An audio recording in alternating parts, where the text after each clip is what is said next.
सबसे पहले हम यह समझेंगे कि ब्रह्मांड क्या है।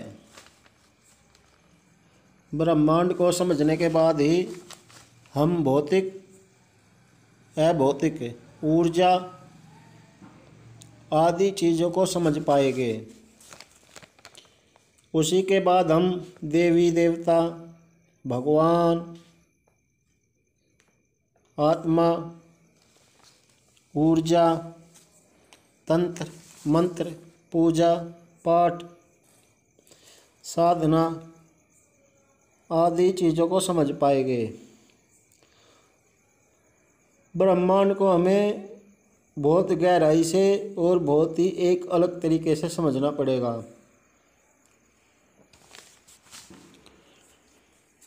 भारतीय दर्शन में भी इसके बारे में बताया गया है और विज्ञान के अनुसार भी, और जितने भी इस संसार में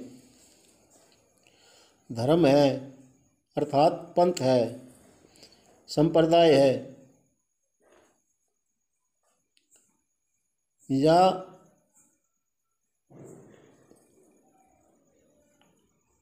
जितने भी मत है, उन सभी में ब्रह्मांड की उत्पत्ति, ब्रह्मांड के विषय में और साथ ही साथ भगवान के विषय में अच्छी तरह से समझाया और बताया गया है, जो कि अपनी अपनी आस्थाओं और मान्यताओं के अनुसार बताया गया है।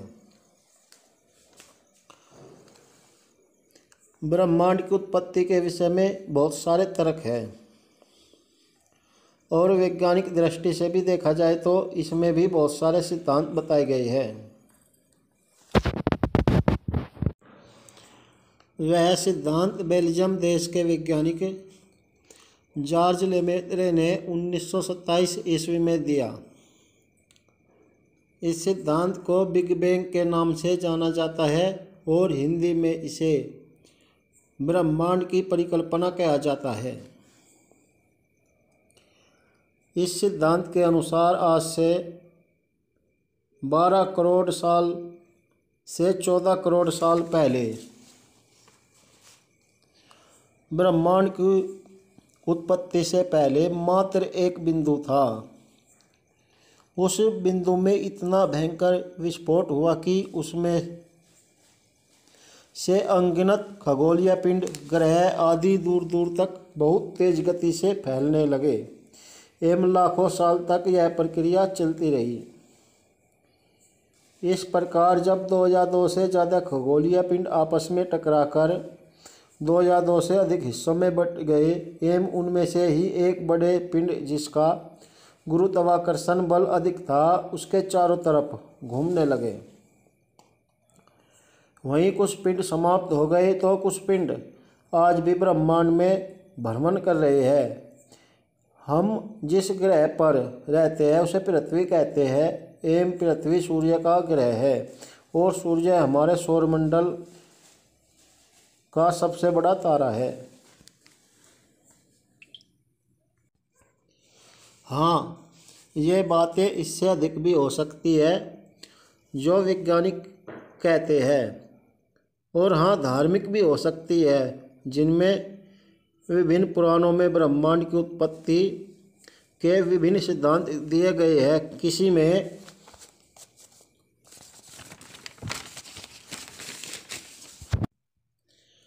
वर्णन है कि पहले विष्णु का जन्म हुआ, उसके बाद विष्णु ने ब्रह्मा और शिव को पैदा किया एवं ब्रह्मा ने विचार करके ब्रह्मांड का निर्माण किया।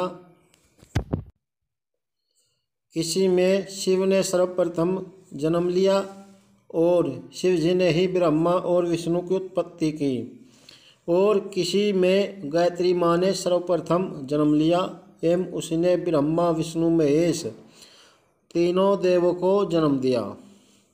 तो किसी ने शक्ति का सर्वप्रथम जन्म हुआ और शक्ति ने ही ब्रह्मा विष्णु महेश को उत्पन्न किया। अब ये सारी बातें शोध करने की है। वैज्ञानिकों के अनुसार ब्रह्मांड लगातार फैल रहा है और एक समय के बाद यह सिकुड़ना शुरू हो जाएगा। अर्थात जो स्थिति बिग बैंग के विस्फोट से पहले थी वही स्थिति हो जाएगी। अर्थात जहाँ से शुरू हुआ चक्कर काटकर वहीं पर आ जाना, इसे ही संसार कहा जाता है। संसार शब्द संस्कृत भाषा का शब्द है। अब प्रश्न यहाँ पर यह आता है, ऐसा क्यों होता है? इस ब्रह्मांड में दो चीज़ें हैं, एक भौतिक और दूसरी अभौतिक। अगर हमने या इस संसार के किसी भी मनुष्य ने ये दो चीज़ें समझ ली तो वास्तव में वह एक ज्ञानवान और मोक्ष पाने की ओर और संसार के जितने भी भौतिक सुख है और जो जितने भी देवीय सुख है उन सभी को प्राप्त कर लेगा और उसकी चिंताएं भी समाप्त हो जाएगी। अब हम आते हैं अपने विषय पर। सभी प्रकार की भौतिक चीज़ें पदार्थ है, अर्थात उसका कोई न कोई रूप हो सकता है जो आँखों से देखा जा सके। यह ठोस भी होता है, द्रव्य भी होता है और गैसीय भी होता है। द्रव्यावस्था जैसे जल इत्यादि और गैसीय अवस्था जैसे वायु और आदि गैसें जैसे ऑक्सीजन,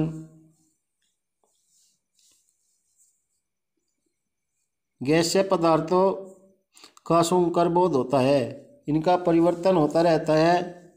यह इनके रूपों में भी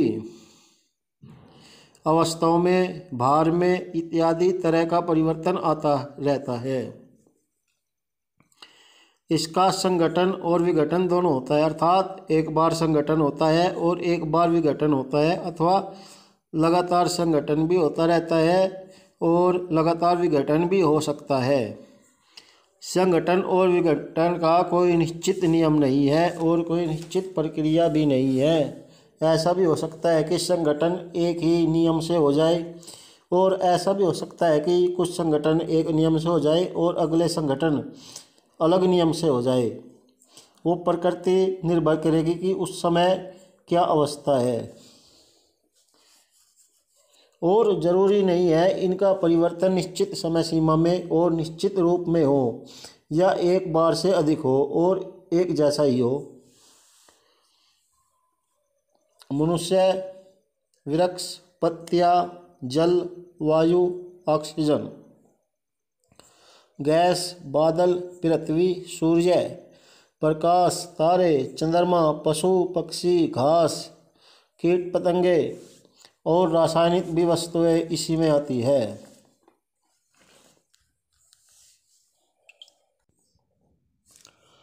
कृत्रिम पदार्थ अर्थात मानव निर्मित कोई वस्तु, सीमेंट, मोबाइल, कार, जहाज, इन सभी को समझा जा सकता है। अब आते हैं अभौतिक पदार्थ पर अथवा अभौतिक संसार या अलौकिक संसार या देवीय संसार, जो सबसे ऊपर है और यह एक रहस्य है। इन रहस्यों को हम अगली वीडियो में जानेंगे। तो मैं उम्मीद करता हूँ आपको यह वीडियो पसंद आई होगी। मुझे कमेंट में लिखकर ज़रूर बताइए। और हाँ, आपके अगर कोई प्रश्न है, जैसे आपकी कोई पारिवारिक समस्या है, व्यवसाय की समस्या है, रोज़गार की समस्या है अथवा कोई और समस्या है, तो मुझसे संपर्क करें। मेरे व्हाट्सएप नंबर पर संदेश भेजें। मिलते हैं अगली वीडियो में।